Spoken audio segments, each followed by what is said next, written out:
সেদিন তোমার চোখের কোণে যে ঝাপসা আকাশটা দেখেছিলাম, আমি আজও সেই বৃষ্টিতে ভিজি একা। তুমি হয়তো অন্য কোনো শহরে এখন খুব পরিপাটি, অথচ আমার কাছে তুমি আজও এক অসম্পূর্ণ কবিতা, যেখানে বিরতি চিহ্ন দিতে গিয়ে আমি নিজেই থমকে গেছি।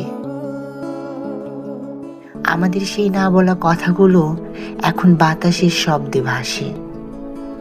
আসলে প্রথম প্রেম তো শেষ হয় না, তা কেবল বুকের বাঁদিকে একটা স্থায়ী দাগ হয়ে যায়।